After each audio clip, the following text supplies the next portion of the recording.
and welcome to my channel, Fred Makes Things, and an impromptu crochet video for you. This is me just kind of talking what I'm up to with this new craft that I am working with, learning, experimenting with, all that jazz.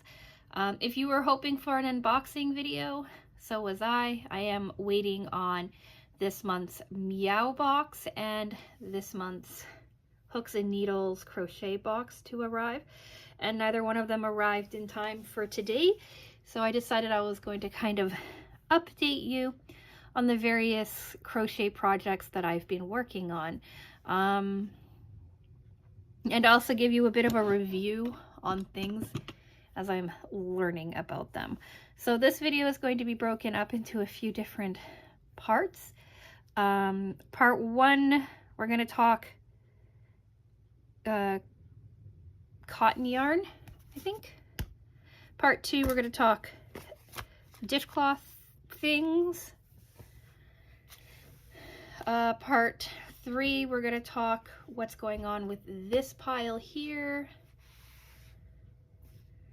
Part four will be the shawl. The part five is going to be what's going on in this thing. So I saved them, but they're going to be fairly quick. So I wanted to give another update, or just a quick discussion on this cotton yarn that I picked up in France from this Danish store called Sostrena Grena, something like that. I talked about this in the things I bought while on vacation video, but I just wanted to kind of highlight them again because I am talking yarn and things that I'm working on. So I made a few different dishcloths while I was in Europe, just to kind of practice getting everything right. So I made these three dishcloths here out of these three colors.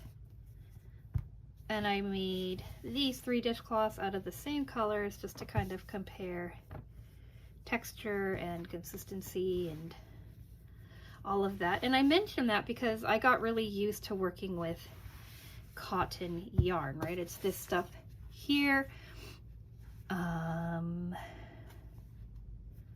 know nothing about it. It says 100% cotton, 8-4, has a bunch of stuff on the side about it. It says you usually use a crochet hook 2.5 to 3. I was using a 4, I believe.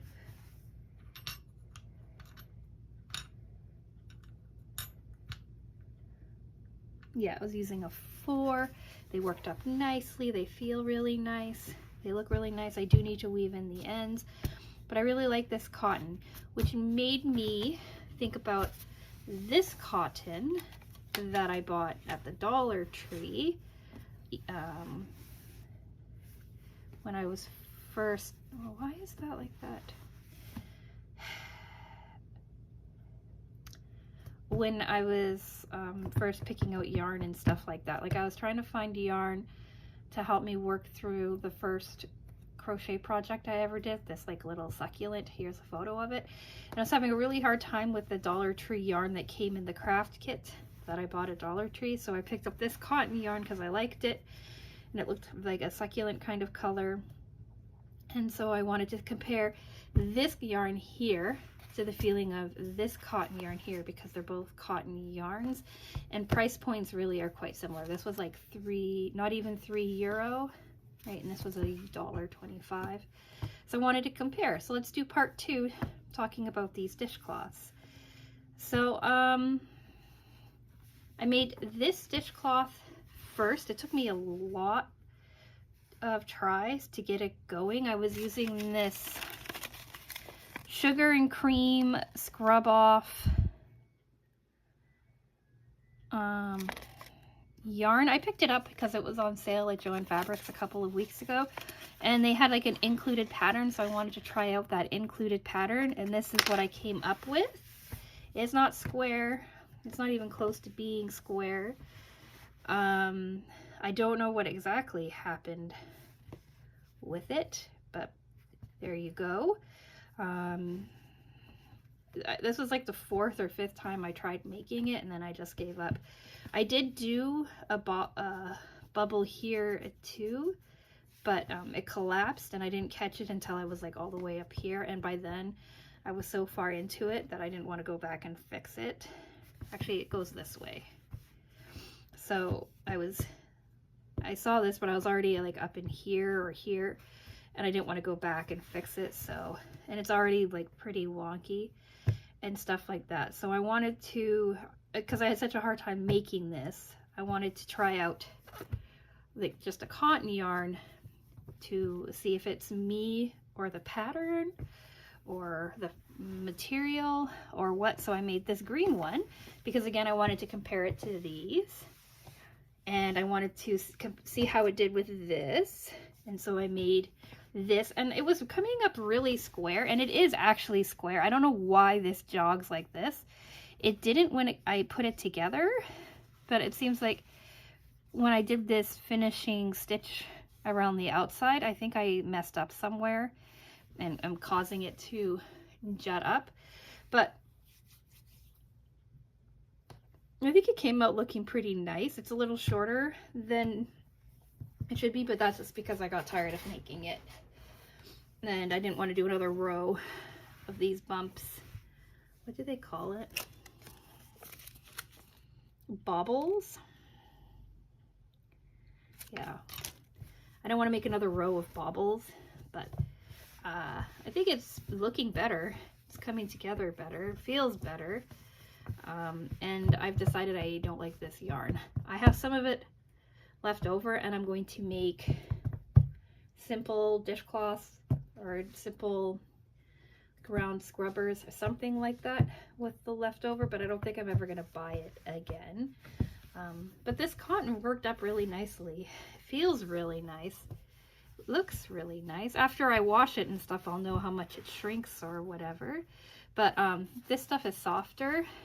It feels much softer, but it's a finer weight. But it feels pretty good. So that is those experiments. And like, honestly, they're dishcloths, face cloths, whatever. They don't have to be perfect. Part 2, I think I called this part 3. So in this book, this was my first book that I got from Hooks and Needles. They have a beginner pattern, which I worked on. Right, the cozy bottle holder. I discussed that in my review video for that. If you want to see my review video for the first Hooks and Needles box, I'll have it linked up here on the upper right hand corner for you, but I finished it. It looks similar to this. Came out quite nicely. And then because I've been experimenting more with the intermediate patterns, I thought, well, maybe I would try this intermediate pattern out, because the other intermediate one that I worked on last month, the shawl we'll be talking about in a minute, came together fairly well for me. So I thought this one might come together quite well too.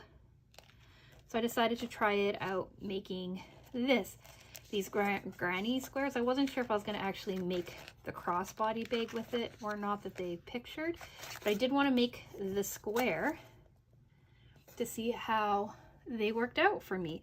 Now, I didn't want to use the yarn that came with it just yet because I really liked the yarn, and I didn't want to make something with it and then not like it and then pull it apart. This was called Woodland Whisper. It was a 95% merino and 5% viscose yarn, and you'll see it in a second. But like I said, I wanted to experiment first. I usually do that before making it. So I grabbed this gray acrylic yarn that I got at the Dollar Tree. I like this yarn because it feels nice, and you can work quite well with it. And so I made this square. Came together quite quickly. It looked quite nice, but the pattern says that this guy should be about 5 inches. and he's not. He's barely 4 inches. So I was like, oh, it's probably the yarn that I used. It's the same weight yarn, basically, right? And I substituted acrylic yarn for my first bottle holder, and it came out the same size as the official yarns bottle holder. So I didn't think it was too much of a deal, but I was worried that it came out so small, right? It's like it's a full inch too small. And I was like, that's so weird. And I looked at the pattern, and it's like, maybe I didn't make enough rows or something with it, but the pattern only calls for 5 rows round, right? Round 5 is your finishing round, and then you go straight into assembly, and this is 5 rounds, right? Round 1, round 2, round 3, round 4, and then your finishing round to square it off. So like, I know it's not perfect, but it is the size it was supposed to be. So then I was like, well, that's so weird. Let's go and visit the actual yarn, right? And I had a little bit of yarn left from the bottle holder, so I wasn't breaking into a new skein. I still had some.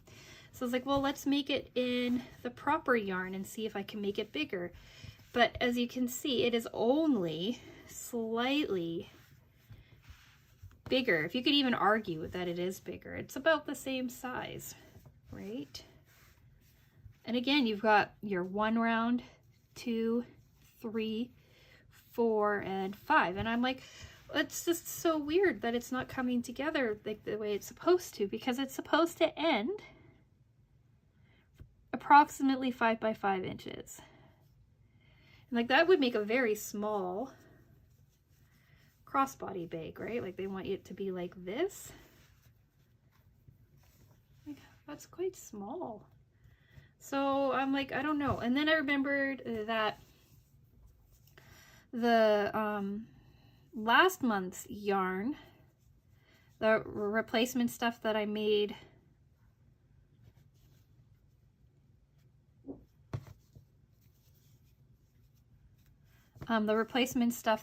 for that ended up making a little bit of a bigger bucket hat.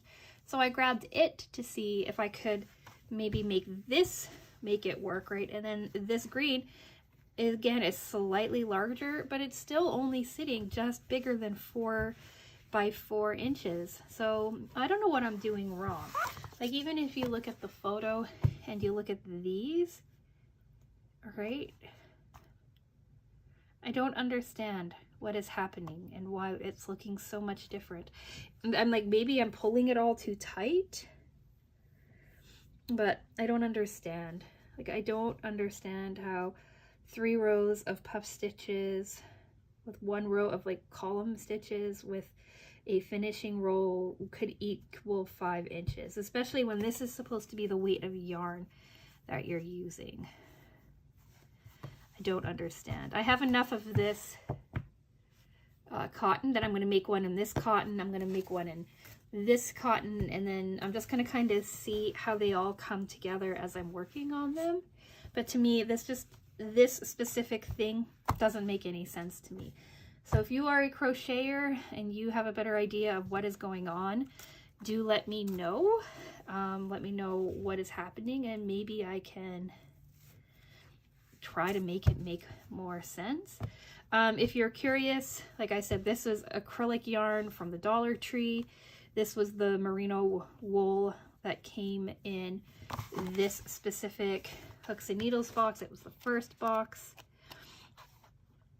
and it was called Woodland Whisper, 95% merino and 5% viscose. And then this one here, I actually really like the feeling of this. This one here is Lucky Brand Cotton Blend Variegate, 50% acrylic, 50% cotton. I got this a couple of weeks ago at Joann Fabrics for, I don't remember how much, not a whole lot though.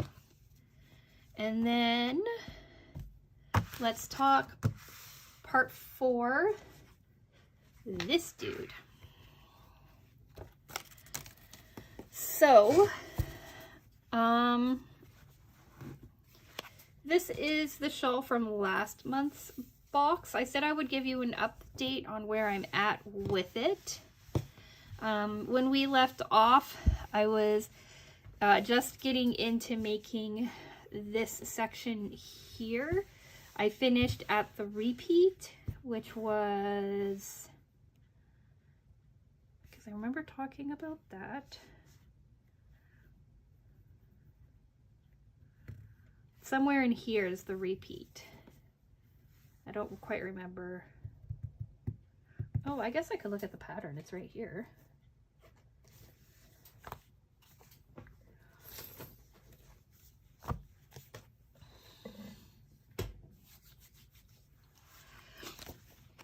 So we're making this shawl. It's not that big. I guarantee you it's not that big.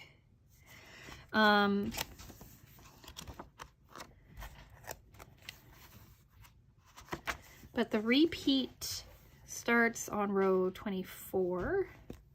So we end on row 35, 3 double cluster.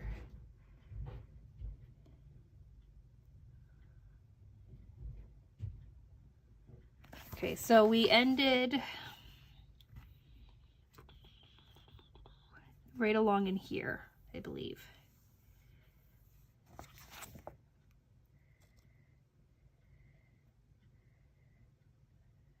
Yeah, like we picked back up in the double crochet, like right in this area here. So we had 1, 2, 3, 4, 5, 6 more rows after that to do, because I wanted you to go from 24 to 31. So 1, 2, 3, 4, 5, 6, 7, 8 more rows, and then from there you jump to your final round. And I was seeing that I was running low on my second skein of yarn, so I decided, well, I'm gonna do the scalloped border to see how that goes and to see how that looks when you're doing it, because they want you to end on a rib to have something poking up, and then they want you to have the scalloped border. And I wanted to see how far into the scalloped border I could get on the last skein of yarn, because I said, well, I'm going to have leftover, I'm just going to continue going until I run out. But this is how far I got on that second skein. So now I need to start on a third skein.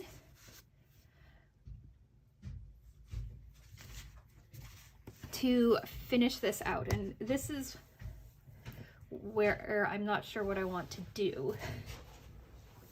So the question is do I start this skein and I just finish the scalloping all the way along the edge, all the way up to this point, and then across the front like they call for?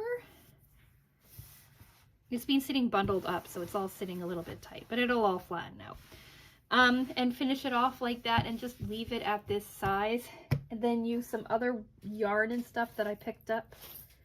Look, I've got like this stuff. How pretty is that, right? That I could make a new shawl out of if I wanted to in a much larger size. Or do I try to do another round of repeats and then finish it off? But the problem with that is I think I might need a fourth skein of yarn, because if you look here, this is where I joined. So this here is all your first skein, and then from here over to here is my second. So if I did one more, it would increase even more. I don't think I have enough to make another round of these. And I would have to have another fourth one. So do I, great crocheters out there that have more experience than me, do I just call it quits, use this to finish this all out in the scallop, block it so that it sits nice and flat and that the stitches open up and look pretty, and call it a day? Or do I order a fourth one of these to make it longer so that I can wear it properly, because as it is, it wraps around me, but it's not like a shawl. Like, it's not a cozy shawl. It's like a decorative shawl that you would wear over like a sweater or something, kind of like a scarf. Let me know what you think. Oh, wise people of crochet. Because this here is $13 for another one of these.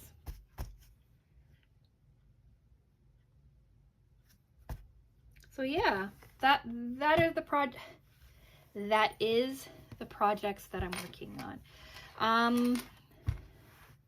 Let me know what you think and any suggestions that you have. Now let's go part 5, a quick discussion of stitch markers and crochet hooks. Okay, so crochet hooks first. I now have 4 kinds of styles of crochet hook in my inventory. I say styles because these 2 are shaped kind of different. So I started off with these, right? I got a pack of these from Amazon for I don't know how much money, but 14 of them came together. So I have like a hook in almost every size I could imagine wanting. So I've got these, and this is what I primarily use, because as I'm holding the hook, I hold it like this for the most part. Yeah, I hold it like this for the most part. Right, thumb on the little flat piece. And as I've been saying, the hooks and needles ones, when I'm holding them like that, they hit me right along here and it feels uncomfortable. So I've been using these hooks instead because they're longer. They feel more comfortable in my hand when I'm working. And then I got this hook from Grena, right? It's a 4. All these other ones are a 5. And it's actually like a little bit longer and it's tapered. So again, when I'm holding it, it's not hitting me in that same spot. It's hitting me a little bit further down as I'm holding it. So it's actually quite comfortable. Like I can put my pinky on here, control it, and it feels quite nice in my hand. So I really like them. But then I also picked this one up from Grena as well. It's a 5. And I thought, when I first started messing around with it in France, when we were driving around, I'm like, I don't know how I feel about it, but it was also too big for this yarn, and this was the only yarn that I had. But I've been using it. I used it to make this. And it felt really nice to work with. It felt really nice in my hand. I didn't get as tired. The grip feels nice because of the like silicone grippy kind of handle. This hook isn't as smooth as this is, right? And its shape is a little bit different, but it worked really well on the cotton for that dishcloth. So I'm now wondering if I need to get myself more of these silicone handled ones, because it feels really quite nice in my hand to hold as well. So of these 4 hooks, I like all of them really, except for this one. And I just wanted to say that I'm learning about hooks more, and like the differences in hooks, and what I like in my hand and what I don't like in my hand. And I think that is pretty cool. So I can say the same thing about these stitch markers. These are the ones that came in my first hooks and needles box, and I really, really like them, but they're a bit on the heavy side. So what these are really good for are marking places that I'm working on. So like with the shawl, to show you all where I ended and where I began, these work well. They also work well when you're in the middle of a project and you want something to save your stitch when you have put it away or tuck it away or what have you. These are really nice because you can easily pick them out and work with them. These you see in a lot of places. These ones right there, like safety pins almost. I got these at Soustrina and Grena years and years ago, and I bought them for a different purpose. Something to do with bead organization, but I can't quite remember what it was, what I picked them up for. I never really used them for that though. And instead they've kind of just sat around waiting until I started crocheting. And I got this dark purple one here in that first Dollar Tree box, and it was like, okay, it reminded me I had these ones, so I've been using these, and I actually really like these. These are my favorite. And then this last time that I was in France, right, I picked up these stitch markers, and they're basically just a closed ball ring, right? So the ball kind of is designed to sit to cover the opening, and then you slide it back, you slide this in, and then you put this back over, right? Or it's supposed to kind of sit so that the ball keeps the opening from coming through. These are very light, which is nice. Like, you don't even notice them when you're working with them. So when I was making the bucket hat and stuff, it was nice to have these as like counters so that I knew when I hit whatever number of count that I needed. The problem with these though is that the ball slides around a lot, and because they're so lightweight, the entrance or the opening to these can kind of roll around, and it can slip off your yarn a lot easier. So I really enjoy these. I really don't like these at all. So I'll still use them when I'm working on a project that doesn't require a lot of like manipulation. Maybe they would work well as like a row count or something as well, but I just don't like them for like everyday start and end your rows or whatever.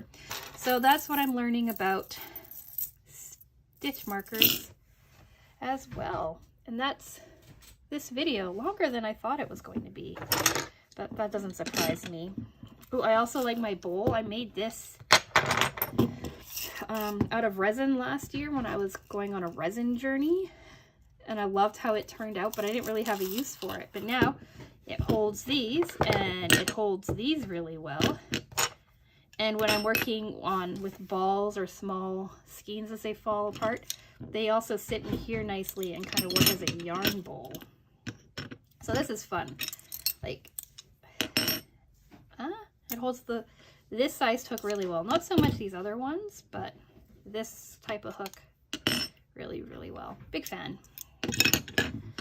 So that is this yarn update. Lots of playing around and figuring out things I like, things I don't like, all that jazz. So yeah, let me know what you think. And do you have any suggestions or ideas or recommendations or anything like that? I'd love to hear it all down in the comment section below. I forgot to say hello to everybody at the beginning of the video. Well, if you're still here, thanks for hanging out with me. What do we have coming up? So hopefully on Monday it's going to be our hooks and needles unboxing. It could be Meow Box, but I believe it's going to be hooks and needles. I know that box is in transit, and it should be here sometime through the week. Wednesday is our temperature quilt update. Friday is sticker by number. The following Monday is going to be another unboxing video, followed by our Sewers Club project review, followed by sticker by number, and then on and on we go. So if any of that interests you, do think about subscribing. Like the video if you've reached to the end, if you kind of like how I'm working through this. Next month's crochet review video, because there definitely will be a crochet review video next month.